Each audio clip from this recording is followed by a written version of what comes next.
Cyber अपराधियों ने नरेश मल्होत्रा को 1 महीने तक डिजिटल अरेस्ट रखा। उनसे 22 करोड़ 92 लाख रुपए की ठगी कर ली और ये डिजिटल ठगी हुई टेरर फंडिंग का डर दिखाकर।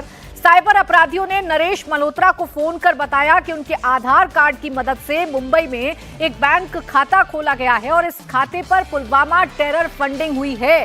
फोन करने वाले ने 1300 करोड़ रुपए की टेरर फंडिंग का दावा किया। इसके बाद नरेश मल्होत्रा डर गए। साइबर फ्रॉड ने 1 महीने तक उन्हें डिजिटल अरेस्ट रखा। ये डर ही डिजिटल फ्रॉड्स के लिए सबसे बड़ा हथियार होता है। वो डराकर वो ऐसी बातें कर अपने झांसे में लेते हैं जिससे बड़ी बड़ी ठगी को अंजाम देते हैं, जैसा बुजुर्ग के साथ हुआ है।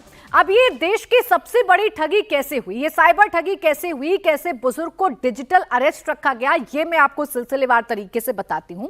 दरअसल नरेश मल्होत्रा के पास 1 अगस्त को शाम 4 बजे एक फोन आता है। फोन करने वाला खुद को एयरटेल हेडक्वार्टर का बताता है और कहता है कि आपका लैंडलाइन नंबर कॉम्प्रोमाइज हो गया है। उससे मुंबई में एक बैंक खाता खुल गया है जो आपके आधार से लिंक है। इस बैंक खाते से पुलवामा केस में 1300 करोड़ रुपए की टेरर फंडिंग होती है।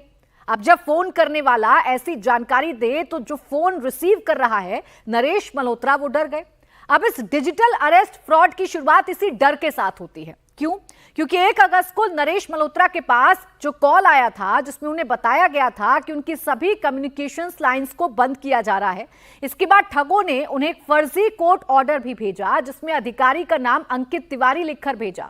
ईडी का फर्जी आई कार्ड बाकायदा चैट में भेजा गया जिसमें फोटो भी लगी हुई थी ताकि बुजुर्ग को यकीन हो जाए कि वाकई में उनके बैंक अकाउंट का इस्तेमाल टेरर फंडिंग में किया गया है।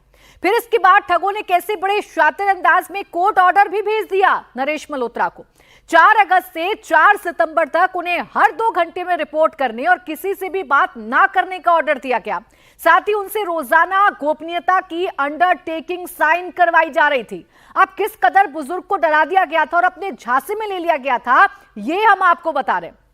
अब देखिए कैसे ठगी करने वाले हर 2 घंटे बाद नरेश मल्होत्रा को वक्त दे रहे थे। उनकी अगली बातचीत के लिए हर एक जानकारी उनसे ली गई। पल पल वो क्या कर रहे हैं, ठग हर चीज की जानकारी ले रहे थे। अब आपको बताती हूं कि कैसे ये सारा खेल खेला गया। अब देखिए चैट में शाम 6 बजे का टाइम लिखा हुआ है और अगली बातचीत के लिए समय दिया गया है। फिर शाम 8 बजे का। इसी तरह से पूरे दिन में हर 2 घंटे में नरेश मल्होत्रा को ठगों से बात करनी थी और उस वक्त अपनी हर डिटेल शेयर भी करनी होती थी। तो हर 2 घंटे में नरेश मल्होत्रा को बात करनी होती थी और बताना होता था कि वो उस वक्त क्या कर रहे हैं। इस कदर शिकंजा कस लिया गया था नरेश मल्होत्रा पर।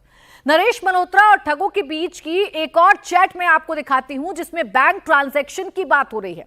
ठग मल्होत्रा से वेट करने के लिए बोल रहे हैं। ठग सिर्फ पैसे की ही नहीं बल्कि पर्सनल जानकारी भी ले रहे थे।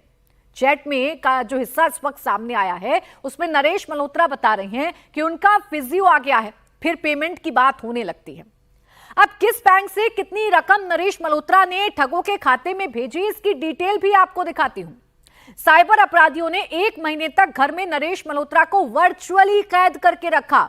हर 2-2 घंटे पर बात करना मजबूर कर दिया गया, मैंडेटरी कर दिया गया और इस दौरान करीब 23 करोड़ रुपए की ठगी उनसे कर ली गई।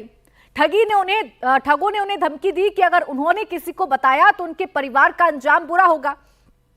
अब 1 महीने में कई बार ठगों ने वीडियो कॉल पर भी नरेश मल्होत्रा से बात की और इस दौरान ठगों ने मल्होत्रा से उनकी संपत्तियों, बैंक खातों और डीमेट अकाउंट की जानकारी ली और उनकी इक्विटी होल्डिंग्स बेचकर 22.92 करोड़ रुपए अपने खातों में ट्रांसफर करवा लिए। नरेश मल्होत्रा 1 महीने तक डिजिटल अरेस्ट रहे। इसके बाद दिल्ली पुलिस ने पिछले शुक्रवार को एफआईआर दर्ज की। दिल्ली पुलिस की आईएफएसओ यूनिट ने एफआईआर दर्ज कर जांच शुरू कर दी है। पुलिस ने अभी तक ठगी की 2.5 करोड़ रुपए रकम को सीज किया है, लेकिन ये रुपए अभी तक बरामद नहीं हुए हैं। नरेश मल्होत्रा के खाते में वापस पैसे नहीं आए हैं। लेकिन सोचिए ये डिजिटल जो ठग हैं ये कितने शातिर हैं।